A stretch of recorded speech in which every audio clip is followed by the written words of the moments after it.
அனைவருக்கும் வணக்கம். துலாம் ராசிக்காரர்களுக்கு பங்குனி மாதம் முடிவதற்குள் கிடைக்க போகும் பலன் என்ன, இனி இதுதான் நடக்கும், தடுக்க முடியாது என்று சொல்லக்கூடிய வகையில் பங்குனி மாதத்தில் ஏற்படக்கூடிய கிரக மாறுதல்கள் என்ன என்று பார்க்கும்போது நிச்சயமாக இந்த மாதத்தின் துவக்கத்தில் சூரிய பயிற்சியும் செவ்வாய் பயிற்சியும் நடைபெறுகின்றன. சூரியன் மிக வலுவாக பூனரோக சத்ருஸ்தானம் ஆகிய 6ஆம் இடத்திற்கு வருவது வரவேற்கத்தக்க ஒரு அமைப்பாக பார்க்கப்படுகிறது. செவ்வாயும் அர்த்தாஷ்டக ஸ்தானம் ஆகிய 4லிருந்து பஞ்சமஸ்தானத்திற்குள் வருவது பாதிப்புகள் விலகக்கூடிய ஒரு அமைப்பாக நிச்சயமாக பார்க்கப்படுகிறது. அது மட்டுமல்லாது 6ல் புதன் வக்ரகதியில் திரும்புவது சற்று சாதகமற்ற ஒரு அமைப்பாக தான் உள்ளன. ஆனால் 6ஆம் இடத்தில் உச்சம் பெறுகிறாருங்க. ராசியின் அதிபதியாக இருக்கக்கூடிய சுக்கிரன் நிச்சயமாக இது மிக சிறந்த வரவேற்கத்தக்க ஒரு அமைப்பாக துலாம் ராசிக்காரர்களுக்கு அமைய போகிறது.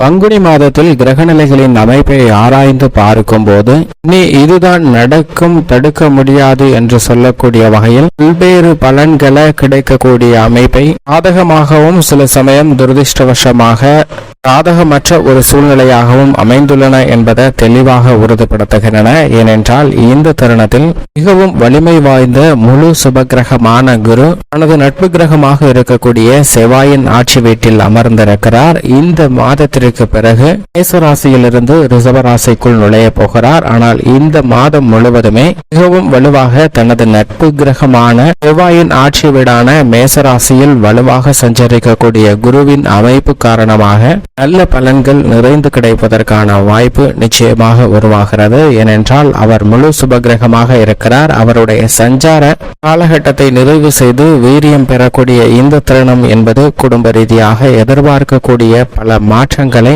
ஏற்படுத்தி கொடுக்கக்கூடிய ஒரு சிறந்த அமைப்பாக பார்க்கப்படுகிறது. ஏனென்றால் மிகவும் வலுவாக அவருடைய சுப பார்வை பல்வேறு இடங்களை வலுப்படுத்துகிறது. எனவே இந்த தருணம் குருவினுடைய அமைப்பு காரணமாக எதிர்பாராத நல்ல பலன்கள் நிச்சயமாக உண்டு என்பதில் சந்தேகமே வேண்டாம். இது மட்டுமல்லாது இந்த தருணத்தில் மிக வலுவாக சனி ஆட்சி பலம் பெற்று சஞ்சரிக்கிறார். நீதி தவறாத நடுநிலை கிரகமாக செயல்படக்கூடிய சனி மிகவும் வலுவாக தனது சொந்த ராசியான கும்ப ராசியில் ஆட்சி பலம் பெற்று சஞ்சரிப்பது நிச்சயமாக பல்வேறு வகையில் ஏற்படக்கூடிய சிரமங்களை விளக்கக்கூடிய ஒரு அமைப்பாக பார்க்கப்படுகிறது. இதன் காரணமாக எதிர்பாராத தொழில் மற்றும் வியாபார ரீதியான பணிகள்ல எதிர்பார்க்கக்கூடிய நல்ல போக்கானது தென்படுங்க. முன்னேற்றத்திற்கான பல வழிகை உருவாகக்கூடிய ஒரு சிறந்த தருணமாக அமைகிறது என்பதை தெளிவாகவும் உறுதிப்படுத்துகிறார். பூமிக்காரகன் மங்களக்காரகன் என்று சொல்லக்கூடிய செவ்வாயும் பங்குனி மாதத்தின் துவக்கத்தில் இருந்தே சனியுடன் இணைந்து சஞ்சரிக்க போகிறார். பொதுவாக கோல்சார விதியின் அடிப்படையில் சாதகமற்ற ஒரு அமைப்பாக பார்க்கப்பட்டாலும் கூட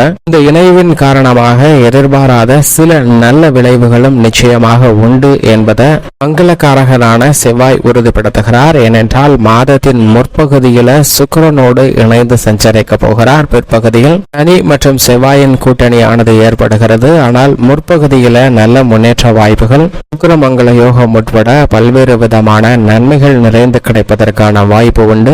மாதத்தின் பிற்பகுதியில் சுக்கிர பயிற்சிக்கு அடுத்து சற்று கவனம் தேவை. ஆனால் சுக்கிரன் மிக வலுவாக உச்சம் பெற்று தனது உச்ச ராசியான மீன ராசியில் வலுவாக சஞ்சரிக்க போகிறாருங்க. எனவே பங்குனி மாதத்தின் பிற்பகுதி மிகவும் சிறப்பான ஒன்றாக பார்க்கப்படுகிறது. சனி செவ்வாய் இணைவு இருந்தாலும் கூட நவகிரகங்களிலே சுகாதிபதியாக இருக்கக்கூடிய சுக்கிரன் உச்சம் பெறுவதால் பல்வேறு வகையான அதிரடியான மாற்றம் பங்குனி மாதத்தின் பிற்பகுதியில் ஏப்ரல் மாதத்தின் முற்பகுதியில் நிறைந்து கிடைக்கக்கூடிய யோகம் உண்டு என்பதை தெளிவாக உறுதிப்படுத்துகிறார். ஏனென்றால் சுக்கிரன் அங்கு மிகவும் வலுவாக சூரியனுடன் இணைந்து சஞ்சரிக்க போகிறார். புதன் மற்றும் ராகுவுடனும் இணைந்து சஞ்சரிக்க போகிறாருங்க.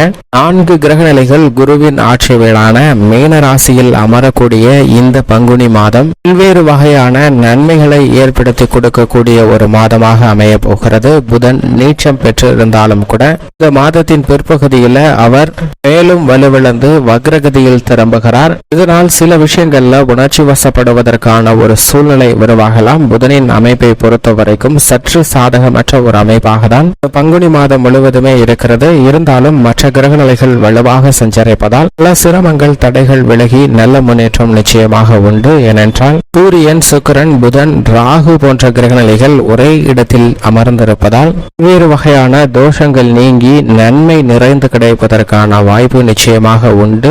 எண்ணம் போல்தான் வாழ்க்கை என்று சொல்லக்கூடிய வகையில் இந்த தருணத்தில் நீங்கள் என்ன எண்ணுகிறீர்களோ அவைதான் நடப்பதற்கான யோகத்தை 4 கிரக நிலைகளின் கூட்டணியும் 2 கிரக நிலைகளின் கூட்டணியும் உறுதிப்படுத்த போகின்றன. எனவே எதிர்மறையான சிந்தனைகள் கருத்துக்களை நிச்சயமாக விளக்க வேண்டும். உங்களுடைய வாழ்வில் நல்லதே நடக்காது, ஒரு கிரகம் கூட நல்லது செய்யாது என்று மனநிலையை நிச்சயமாக மாற்றிக்கொள்ள வேண்டுங்க. ஏனென்றால் சில கிரக நிலைகள் சாதகமற்றிருந்தாலும் சில கிரக நிலைகள் வலுவாக சஞ்சரிக்கும் போது நிச்சயமாக நல்ல பலன்கள் இந்த பங்குனி மாதத்தில் கிடைக்கும் என்பதுல சந்தேகமே வேண்டாம். அது மட்டுமல்லாது கன்னிராசியில் மிகவும் வலுவாக மோட்சக்காரகரான கேது சஞ்சரிக்கிறாருங்க.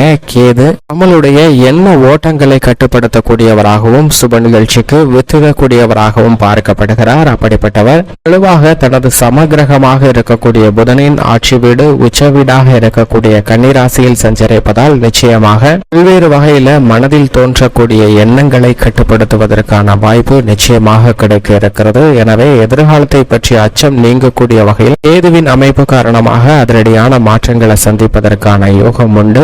சந்திரனை பொறுத்த வரைக்கும் அஷ்டமத்தில் சஞ்சரிக்கும் போது மட்டும் கவனம் தேவை. மற்ற தருணங்கள்ல நல்ல பலன்களை நிச்சயமாக பெற்று தருவாருங்க.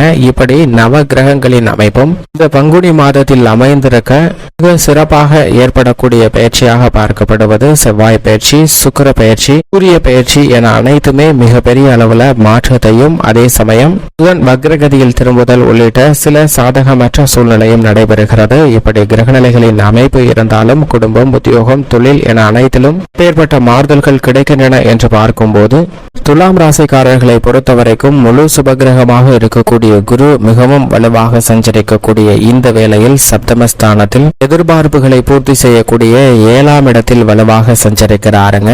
இந்த மாதம் மட்டும்தான் அவர் முழுமையாக 7இல் விற்றிருக்க போகிறார். அதற்கு பிறகு அஷ்டமத்தில் நுழைய போகிறாருங்க. எனவே இந்த தருணத்தில் பல்வேறு வகையான குடும்ப ரீதியான மகிழ்ச்சிகரமான சுப நிகழ்வுகள் நடைபெறும். பல்வேறு வகையில பிரச்சனைகள் இருந்த ஒரு சூழ்நிலையில மாற்றம் ஏற்பட்டு ஒற்றுமையும் குடும்பத்தில் வருமானம் உயர்வதோடு மகிழ்ச்சியும் அதிகரிக்கக்கூடிய ஒரு சிறந்த தருணமாக மாறும். உத்தியோக ரீதியான பணிகளில் ராசியின் ராஜயோகாதிபதியான சனி மிக வலுவாக பஞ்சமஸ்தானத்தில் ஆட்சி பலம் பெற்றிருக்கிறார். அவருடன் சுக்கிரனும் செவ்வாயும் இணைந்து சஞ்சரிக்கக்கூடிய இந்த வேளையில் நேர்மையாக உழைக்கக்கூடிய உங்களுக்கு நிச்சயமாக உத்தியோகம் சார்ந்த முன்னேற்றம் மிக சிறப்பாக உண்டு. இடமாறுதலும் வரவேற்கத்தக்க ஒன்றாக பார்க்கப்படுகிறது. தொழில்துறை, வியாபாரத்துறையில் பணிகளை துணிந்து மேற்கொள்ளலாம். அவை அனைத்தும் லாபம் நிறைந்தவையாக அமையும் என்பதில் சந்தேகமே இல்லை. அதைவிட உச்சபட்ச வளர்ச்சி கலைத்துறை ரீதியான பணிகளிலும் அரசியல் துறை ரீதியான பணிகளிலும் துலாம் ராசிக்காரர்களுக்கு கிடைக்கிறது என்பதை ராசியின் அதிபதியான சுக்கிரன் உச்சம் பெறுவதால் உறுதிப்படுத்துகிறார்.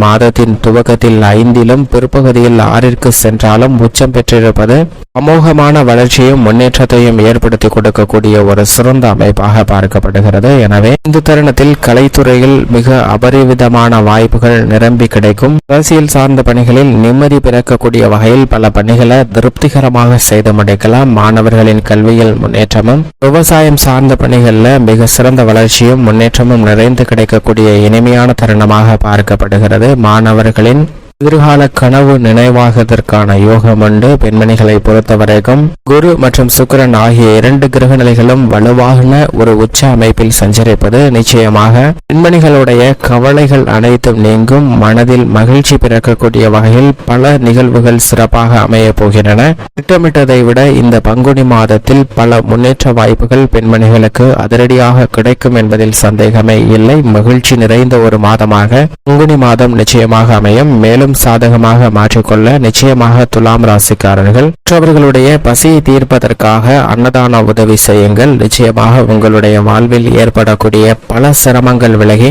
நீங்கள் எதிர்பார்க்கக்கூடிய முன்னேற்ற வாய்ப்பு தங்களுடைய வாழ்வில் இனிதாக கிடைக்கும் என்பதில் சந்தேகமே வேண்டாம் துலாம் ராசிக்காரர்களுக்கு.